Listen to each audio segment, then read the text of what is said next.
नमस्कार दोस्तों, मैं संजीव कुमार स्वागत करता हूं आपका आपके अपने यूट्यूब चैनल अभिनंदन कंपटीशन एकेडमी में। जैसा कि सभी को पता है इस चैनल पर हम मैथ्स पढ़ रहे हैं और मैथ्स का हमने मेंसुरेशन टॉपिक की शुरुआत भी कर दी है, जिसमें कि 2 लेक्चर पहले डल चुके हैं, जिसमें 2D के बारे में समझाया गया है। आज हम 3D पढ़ेंगे। त्रिविमाएं, 3 डायमेंशन। 3D की फर्स्ट आकृति पढ़ेंगे आज हम क्यूब के बारे में। तो क्यूब कहते किसे है वो समझेंगे पहले।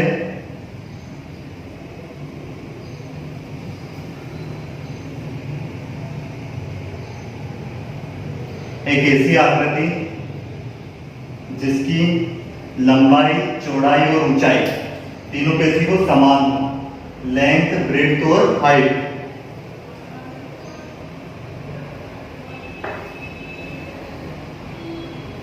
एक ऐसा बॉक्स जिसकी लंबाई, चौड़ाई और ऊंचाई तीनों कैसी हो, समान। ये लेंथ है, ये ब्रेड्थ है और ये हाइट। लेंथ, ब्रेड्थ और हाइट तीनों समान, उसे क्या बोलेंगे हम, घन। तो हम लंबाई को भी क्या मान लेते हैं, ए, चौड़ाई को भी क्या, ए, और ऊंचाई को भी ए, क्योंकि तीनों समान है। तो घन में 6 फलक होती है, सभी को पता है। जैसे कि इसको घन मान लेते हैं तो इसकी 4 फलक तो ये 4 राइट साइड की हो जाएगी और एक ये और एक ये। तो टोटल इसमें फलक कितनी हो जाएगी, फेस कितनी हो जाएगी। फेस को हिंदी में बोलते हैं फलक 6। और कोने, कॉर्नर कितने हो जाएंगे, 4 ऊपर के और 4 नीचे।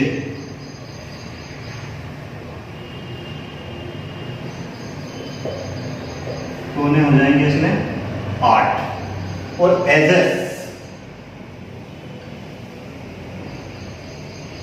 मतलब किनारे,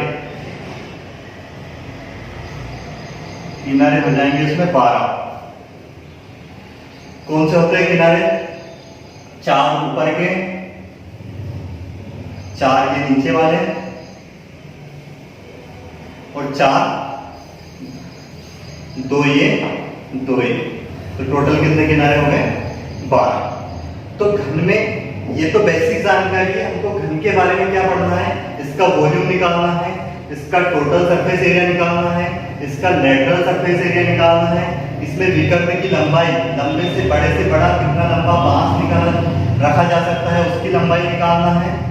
तो ये सारी चीजें हमको कंप्लीट सीखना है। तो किसी भी 3D आकृति का आयतन निकालने का जो फार्मूला होता है, आयतन, तो इंग्लिश में बोलते हैं वॉल्यूम, और इसको हम V से दर्शाते हैं। तो किसी भी 3D आकृति का आयतन निकालने के लिए हमको क्या करना है, उसका आधार का क्षेत्रफल। अब आधार क्या है इसमें, घन का आधार क्या होता है, एक वर्ग, और वर्ग सभी को दिख रहा होगा। और वर्ग हम 2D आकृति में पढ़ चुके हैं। वर्ग का क्षेत्रफल क्या होता है, कंप्लीट हम सीख चुके हैं। तो आयतन का फार्मूला क्या हो जाएगा, वर्ग का क्षेत्रफल, और इसमें मल्टीप्लाई करना है हमको किससे, उसकी ऊंचाई से।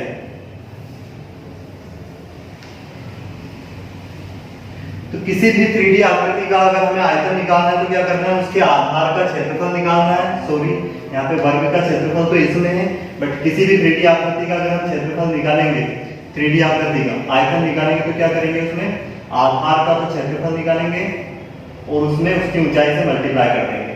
आधार का क्षेत्रफल इंटू ऊंचाई।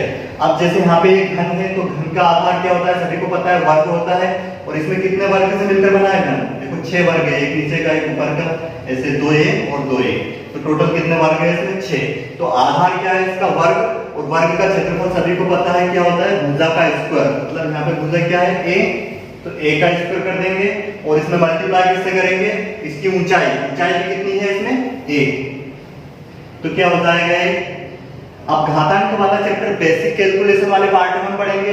जब आधार समान हो तो घातें क्या हो जाती है, प्लस हो जाती है। तो यहाँ पे क्या हो जाएगा, a का क्यूब। तो घन का आयतन का फार्मूला क्या हो जाएगा, a का क्यूब, है ना। भुजा का क्यूब करेंगे तो क्या निकल जाएगा, घन का आयतन निकल जाएगा।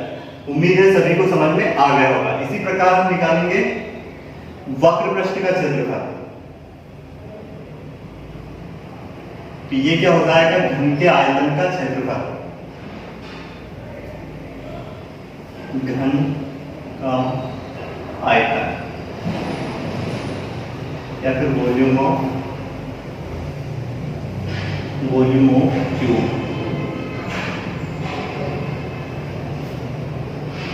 अब निकालेंगे हम घन के वक्र पृष्ठ का क्षेत्रफल, घन के वक्र पृष्ठ का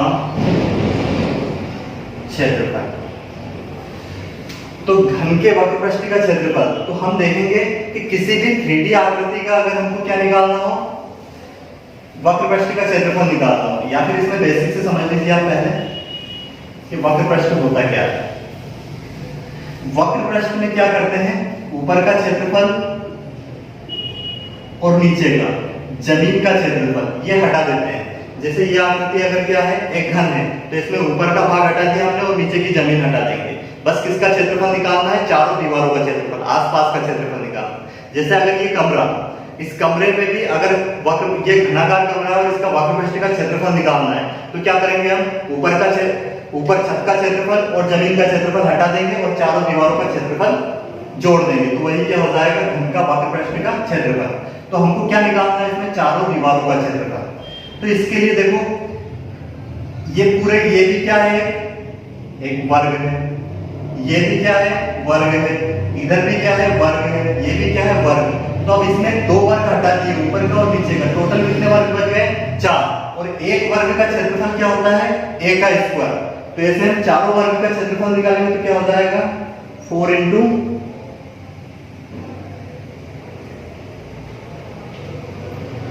4 a का स्क्वायर। उम्मीद है सभी को समझ में आ गया होगा घन के वक्र पृष्ठ का क्षेत्रफल या फिर lateral surface area of cube. ये नोट कर लिया होगा, इसको रफ कर देते हैं। इसको इंग्लिश में बोलते हैं lateral surface area of cube.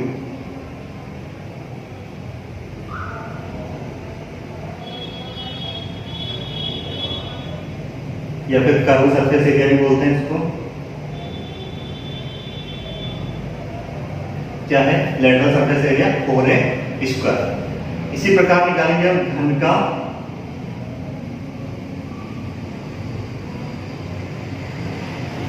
संपूर्ण पृष्ठ का क्षेत्रफल।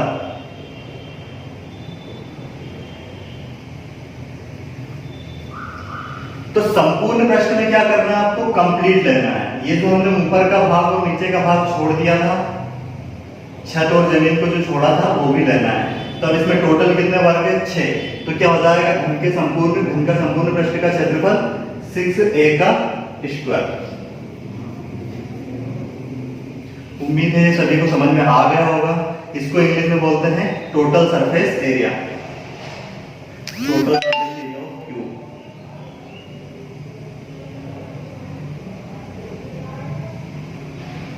कितना हो जाएगा total surface area of cube, 6a square. इसी प्रकार हम निकालेंगे घन के विकर्ण की लंबाई, length of diagonal, length of cube, length of diagonal of A cube.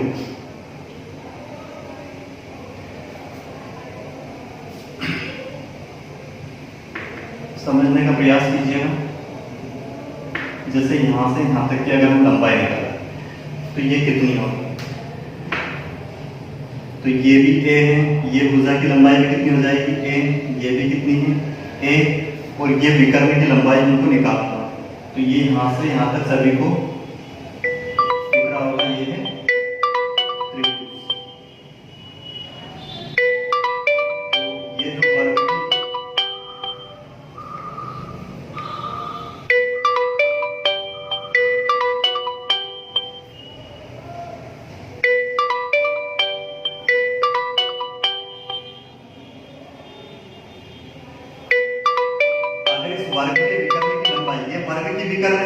वर्ग के विकर्ण की लंबाई हम निकाल चुके हैं उस चैप्टर, उसमें समझ चुके हैं कैसे निकाली थी, ये निकाल के भी बताया था। तो ये होती है कितनी, a√2, और ये इसकी लंबाई कितनी हो जाएगी, ये भी इसकी ऊंचाई है, तो ये कहलाएगी a। तो देखो ये तो क्या हो गया बेस, ये क्या हो गया ऊंचाई, और ये समकोण त्रिभुज, यहाँ पे 90 डिग्री एंगल बन रहा है, तो ये समकोण त्रिभुज की ये क्या कहलाएगी कर्व। तो इस डायगोनल इसकी लेंथ अगर हम निकालेंगे तो क्या हो जाएगा, पाइथागोरस प्रमेय लगा देंगे इसमें, तो d का स्क्वायर बराबर क्या हो जाएगा, a का स्क्वायर प्लस a√2 का स्क्वायर। इसको सोल्व करेंगे, a का स्क्वायर प्लस ये क्या हो जाएगा, यहां से इसका तो स्क्वायर हो जाएगा और ये इसमें से करनी हट जाएगी, 2a का स्क्वायर हो जाएगा। अब यहां से क्या हो जाएगा, ये d स्क्वायर बराबर कितना हो जाएगा, a स्क्वायर और 2a स्क्वायर कितना हो जाएगा, 3a का स्क्वायर। यहां से इधर से स्क्वायर हटाएंगे, इधर पूरे में क्या आ जाएगी, करनी आ जाएगी, तो ये आ जाएगा 3a का स्क्वायर। तो d बराबर कितना हो जाएगा, यहां से a, देखो ये स्क्वायर है तो इसमें से a बाहर आ जाएगा, तो क्या आ जाएगा a√3। तो घन के विकर्ण की लंबाई कितनी हो जाएगी, घन के विकर्ण की लंबाई, घन के विकर्ण की लंबाई का फार्मूला हो जाएगा a√3। उम्मीद है सभी को समझ में आ गया होगा। इसको इंग्लिश में बोलते हैं length of diagonal of A cube, length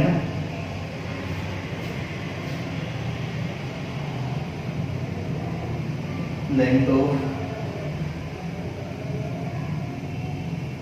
A cube, एक घन के विकर्ण की लंबाई कितनी हो जाएगी, a√3। स्क्रीनशॉट ले लीजिएगा या फिर सेव कर नोट कर लीजिएगा अपनी नोट कॉपी में, और जब भी पढ़ने बैठे तब नोट कॉपी लेके जरूर बैठे, ताकि उसमें सारी चीजें आप नोट कर सकते हो।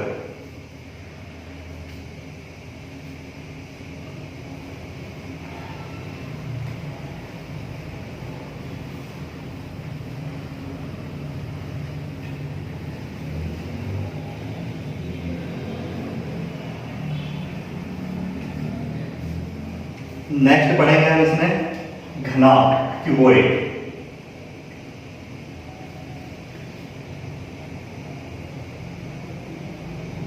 क्यूबॉइड घनाभ,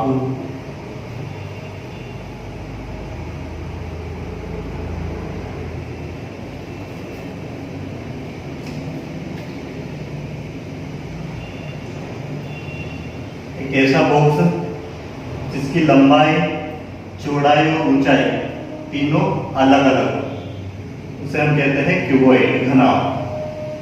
जैसे कि ये डस्टर, ये घनाभ ही है, इसकी लेंथ अलग है, ये ब्रेड्थ अलग है और इसकी ऊंचाई अलग है, तो ये क्या हो गया घनाभ। जैसे माचिस की डिब्बी भी क्या हो जाएगी, घनाभ का एग्जाम्पल है। तो इसमें भी वही शेप अलग रहेगी, और इसमें भी शेप, फेस कितनी रहेगी 6, और ये कोने भी कितने रहेंगे 8, और किनारे कितने हो जाएंगे इसमें भी 12। सेम उसी के जैसा रहेगा, बट इसका जो आधार है, आधार क्या रहेगा, रेक्टेंगल रहेगा, इसका आधार क्या हो जाएगा, आयत रहेगा। इसकी भी सेम विकर्ण की लंबाई हम निकालेंगे, ये लेंथ है, ये ब्रेड्थ और ये हाइट। तो घनाभ के आयतन का फार्मूला, घनाभ का आयतन कितना हो जाएगा, जैसा कि मैंने अभी बताया था, अभी फार्मूला लिखा था, किसी भी 3D आकृति का अगर आयतन निकालते हैं तो क्या था वो, आधार का क्षेत्रफल, आधार का क्षेत्रफल इनटू ऊंचाई। तो अब इसका आधार क्या है, आयत है, और आयत का क्षेत्रफल क्या होता है, लेंथ इनटू ब्रेड्थ। तो आधार का क्षेत्रफल क्या हो जाएगा यहाँ पे, लेंथ इनटू ब्रेड्थ, और उसमें मल्टीप्लाई किससे कर देंगे, उसकी हाइट से। तो ये क्या हो जाएगा, घनाभ का आयतन का फार्मूला हो जाएगा, वॉल्यूम ऑफ क्यूबॉइड।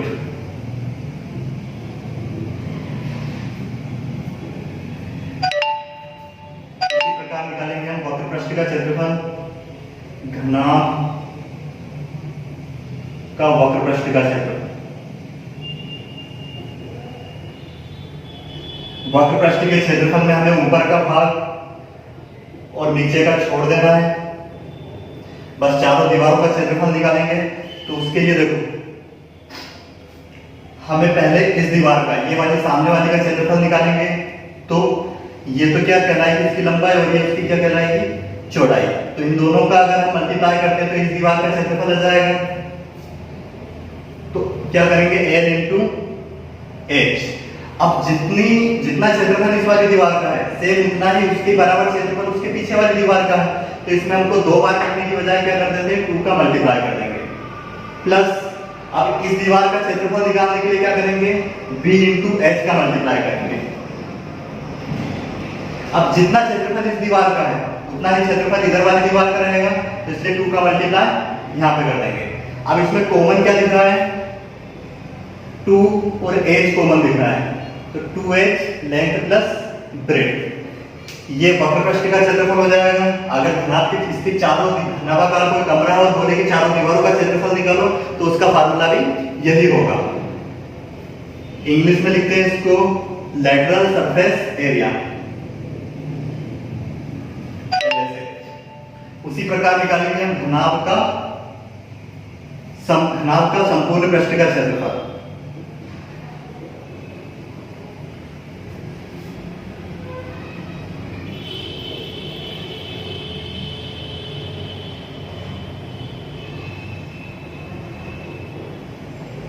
घनाभ के संपूर्ण पृष्ठ का क्षेत्रफल। इसके लिए क्या करना है, हमने जो ऊपर का भाग और नीचे का छोड़ा था, इसको भी कंप्लीट लेना है। तो नीचे वाली जमीन का क्षेत्रफल कितना हो जाएगा, L इंटू बी। पर जितना क्षेत्रफल इसका है उतना ही सेम ऊपर का रहेगा, तो यहाँ पे 2 का मल्टीप्लाई कर देंगे हम। बाकी इस दीवार का अगर क्षेत्रफल निकालेंगे और इसका, तो ये यहां से लिख सकते हैं 2LH प्लस सेम ऐसा का इसका BH, तो इधर का भी कितना हो जाएगा BH, तो यहाँ पे लिखेंगे 2B इंटू H। अब यहाँ से कॉमन क्या आ जाएगा, 2, तो हो जाएगा length into breadth plus length into height plus breadth into height.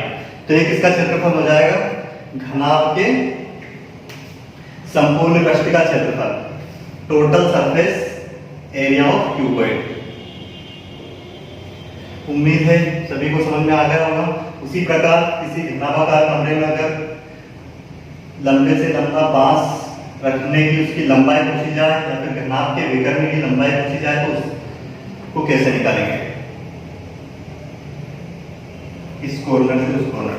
तो यहाँ पे भी देखिए आप, इसको इधर बढ़ाएंगे तो ये आयत की विकर्ण होगी, और आयत के विकर्ण हम निकाल चुके हैं पहले। क्या हो जाएगा वो, अंडर रूट में L का स्क्वायर प्लस B का स्क्वायर, और ये क्या है, ऊंचाई है, तो इसको हम क्या लेंगे H। अब इसकी ये डायगोनल D निकालेंगे तो क्या हो जाएगा, D बराबर कोई पाइथागोरस का आर्गोरस प्रमेय लगाएंगे इसमें, D का स्क्वायर बराबर क्या हो जाएगा, लंब का स्क्वायर प्लस आधार का स्क्वायर, या फिर आधार का स्क्वायर प्लस लंब का स्क्वायर। तो L square plus B square, इसका होल स्क्वायर करेंगे प्लस H का स्क्वायर।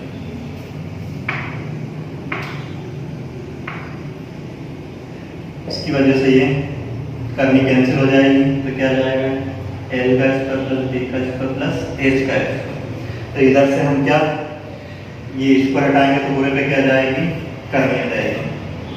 करनी में L का स्क्वायर प्लस B का स्क्वायर प्लस H का स्क्वायर। तो घनाभ के विकर्ण की लंबाई का फार्मूला क्या हो जाएगा, घनाभ के विकर्ण की लंबाई बराबर हो जाएगा अंडर रूट में L square plus B square plus H square.